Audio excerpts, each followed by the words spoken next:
Nào xuống dưới kia. Đấy, đi xuống này. Đây nhé các bạn nhé. Nương thảo quả của nhà mình đây nhá anh em nhá. Đây, người ta nương thảo quả của nhà mình đây. Đây nhá. Đây, còn ai chưa biết quả rồi, quả đây này. Đây. Các bạn nhá.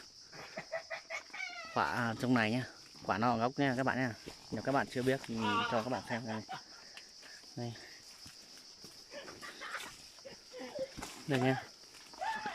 Đây nha, cho các bạn xem nha. Đây nha. Nhiều lắm.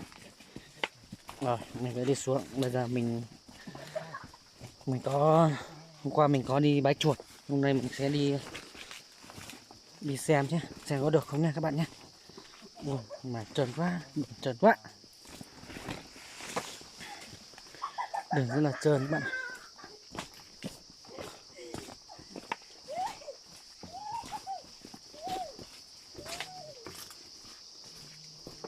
Ô, có mang sáng rồi, tí không có sáng bãi đâu. Đấy, đi xuống đi, cứ đi đường này xuống. Đấy, đi xuống đấy. Đi gọi bọn nó.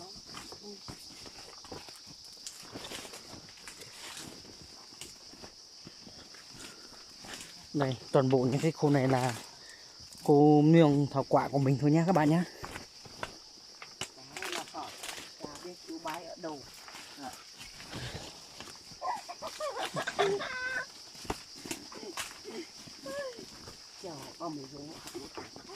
Mình sẽ cho các bạn trải nghiệm cái khu mương mương thảo quả của mình nhé.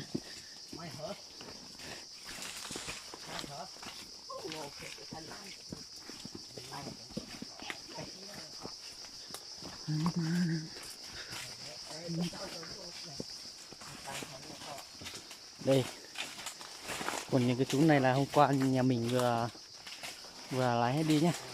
Còn bên này chưa lấy này, còn khu bên này chúng tôi chưa lấy, còn khu bên này mình đã hết nhá.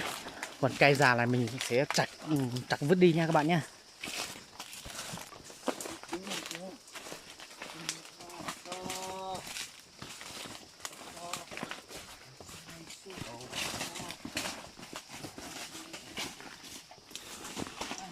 Rồi đây nhá, qua mình có bẫy một cái bẫy đây, xem hôm nay xem có được con trồn nào nhé các bạn nhé.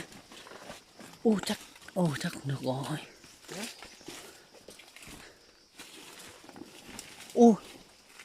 Không được rồi, không được. Đây các bạn ạ, mình có bay ở đây nhưng mà Thay chứ lo. ôi rồi ôi, tốt rồi. Đây, lông mi của nó đây dày, tiếc thế nhỉ. Con này to đấy. Lùa chú họ. Tiếc thế, sao nó này tốt được nhỉ? Lùa. Sao nó này tốt được của mình nhỉ? Con này chắc to khỏe lắm nhỉ? Con này chắc khỏe lắm. Tuyệt thật đấy các bạn ạ. Mình rất tiếc luôn. Cái này nó hình như cái bãi nào nó hơi éo hay sao ấy. Đúng rồi, hơi éo.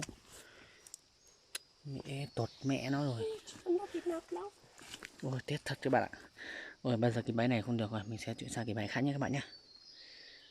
Bây giờ mình sẽ sang bãi khác để xem.